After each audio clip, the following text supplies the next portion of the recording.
Yes, hello dear listeners. It's my hope that we're feeling okay.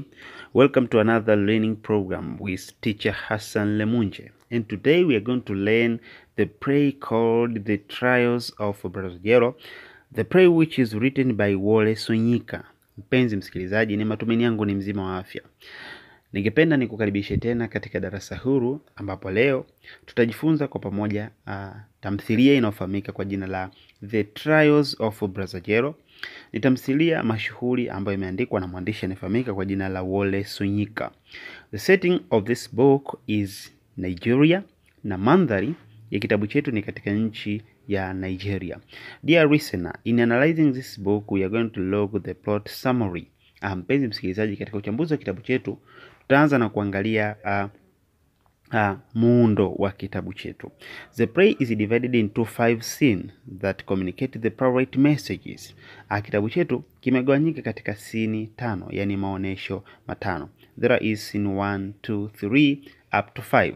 Kwa kuna scene 1 mpaka scene ya 5. Sasa tutaangazia matukio yanayotokea katika scene 1 mpaka ya 5. Baada hapo tutaanalyze form as well as content of this book. By starting with scene 1, the scene 1 breaks with a monologue from a Brother Jero, in which he introduced himself as a prophet by birth and by inclination. Mpenzi msikilizaji, katika scene 1 inaanza, tunaona kuna mazungumzo yanayofanywa na mhusika mmoja anayefahamika kwa jina la Brother Jero, who is the main character of this book, ambaye ndiye mhusika mkuu wa kitabu hichi. Kwa hiyo anaanza kwa kujitambulisha mwenyewe kwamba yeye ni mtume tangu pale alipozaliwa. He also tells the audience that there are many prophets of his kind in the street. Lakini pia anatuambia kwamba kuna watume wengi mitaani ambao wanafanana na yeye. Many with their own churches, other inland and other on the coast. Lakini anatuambia wapo wenye makanisa pembezoni mwa bahari, lakini wengine wapo wenye makanisa katika ardhi iliyomo katikati ya miji. There are prophets who are leading processions while others are looking for procession to lead. Akasema wapo mitume ambao wanaongoza maandamano, lakini wengine wanatafuta wapi yalipo maandamano ili waweze kuyaongoza. Many curing the deaf, many raising the dead. Lakini anatuambia mitume wengi wanajaribu kutibu watu wasiosikia, lakini wengine wanafufua wale waliokufa. He said that he was born a prophet and he had grown to love the trade. Lakini anatuambia kwamba yeye alizaliwa hali ya kuwa ni mtume, lakini anapenda sana kufanya biashara. He says that many prophets now are competing for plots of land at the beach where to erect their churches. Lakini anatuambia kwamba mitume wengi kwa sasa wanagombaniana ardhi ambayo ipo pembezoni mwa bahari kwa lengo la kuweka makanisa yao.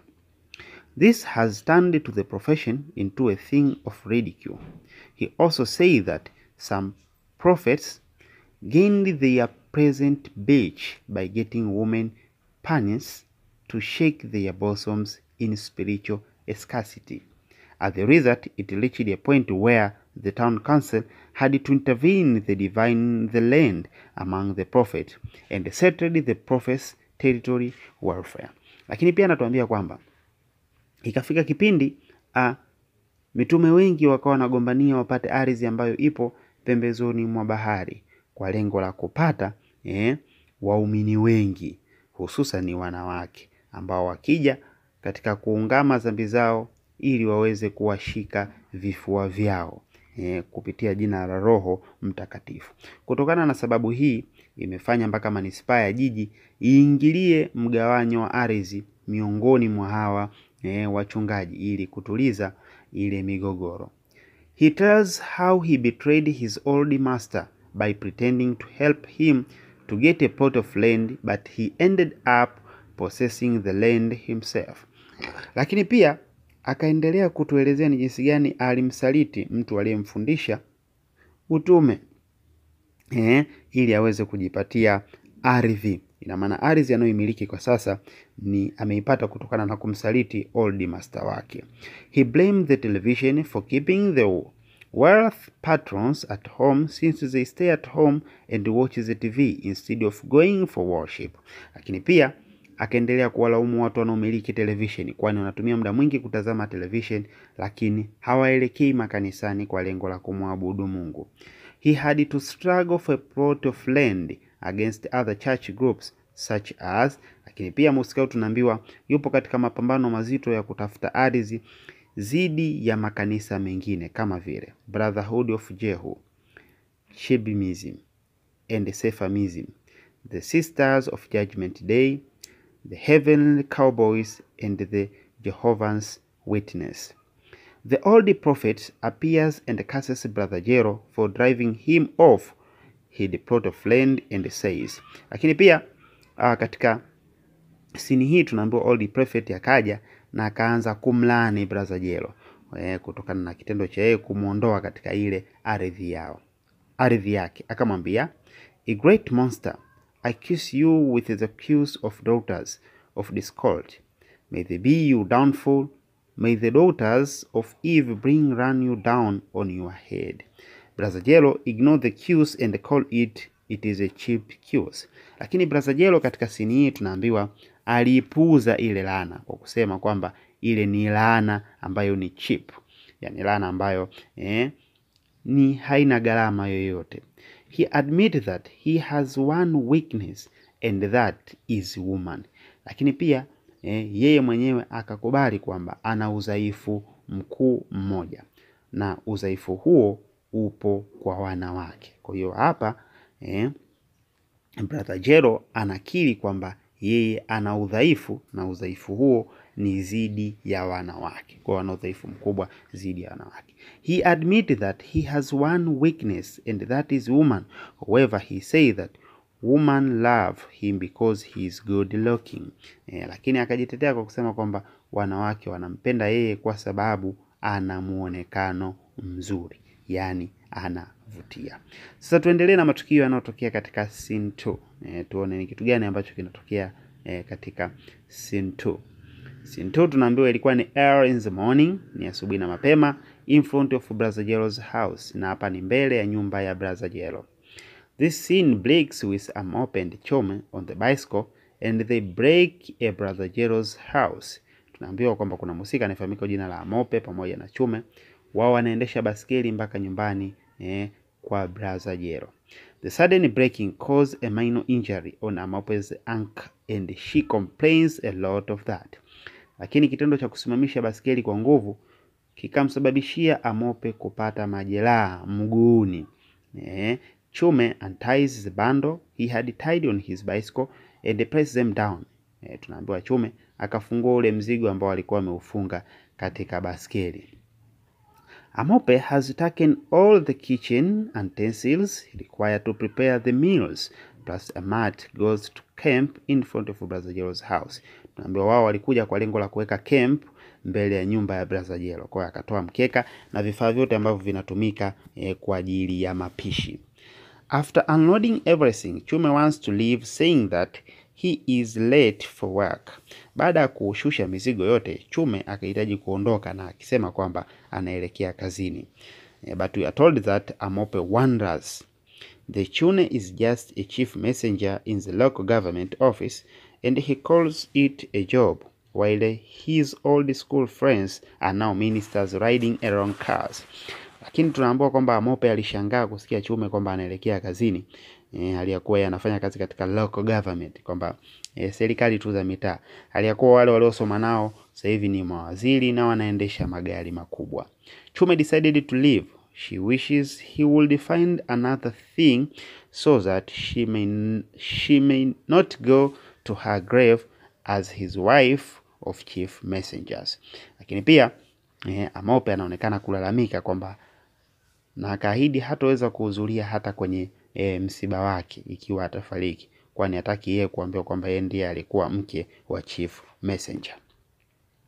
Brother Jero is about to get out, but he noticed the presence of Amope. Brother Jero wakati akitaka kutoka nje, lakini akagundua kwamba nje kuna uwepo wa Amope. He wants to escape through the window, but she sees him and asks him.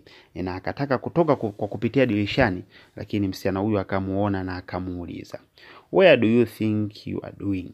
Where do you think you are going? Kwamba akamuuliza, hivi unadhani unaelekea wapi? He come back to the house. Amope say that it has been 3 months and the jero has not paid her money, the sum of £1, 8 shillings and 9 pence, and she wonders that he calls himself a man of God.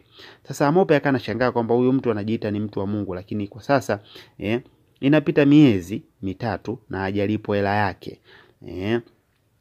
Afu mtu huyu anataka utoroke kupitia dirishani. Kwa akana mshangaa, afu anajiita ni mtu wa Mungu. She insisted that he won't go anywhere until he has paid the debt. Akamwambia sasa utaenda popote mpaka utakapolipa deni langu. Brother Jero chased her that the money is not in the house. He has to get it from the post office and to pay her. Lakini Brother Jero akamwambia kwamba fedha zipo katika post office, kwa nitaenda kukuletea ili nikulipe. Lakini kumbe alikuwa akimdanganya. A fishy traders come and Amope ask her to put down her trade so that she may buy. Lakini kwa wakati huu tunaambiwa pia mfanyabiashara ambaye alikuwa akiuza samaki alikuja na akasimama kwa lengo la kumuuzia samaki Amope. She said that the fish smell a bit and the trader tells her that it is her who has not bathen for a week. Lakini Amope akalalamika kwamba samaki za huyu muuzaji zilikuwa zikinuka, lakini muuza samaki akamjibu kwamba wewe ndo unanuka kwani hujaoga takriban wiki. They exchange insult and the trader carries his load and walks away. Wakaishia kubadilishana matusi na mfanyabiashara ikabidi abebe bidhaa zake na aweze kutokomea. She stands and finds Brother Jero escaping, calling him a thief, assures him that he will find easier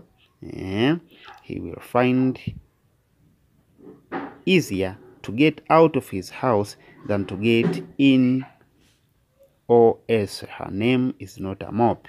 A boy coming toward her, beating the drum, and Amope chases him away, calling him a dirt beggar. Lakini pia tunaambiwa katika scene hii kwamba Brother Jero anatoroka kupitia dirishani na mwanamke huyu anamuona na anamwambia kwamba tusikutane tena kwa mara ya pili, utafahamu ni kwa nini mimi naitwa Amope. Lakini Amope akati amepumzika pale, akaja mwanaume ambaye alikuwa akipiga ngoma, lakini Amope akamfukuza na akimwambia wewe ni ombaomba ambaye ni mchafu. Hayo ndio matukio yaliyotokea katika scene 2. Sasa katika discussion ijayo tutaangalia scene 3 up to scene 4 ni matukio gani ambayo yanatokea.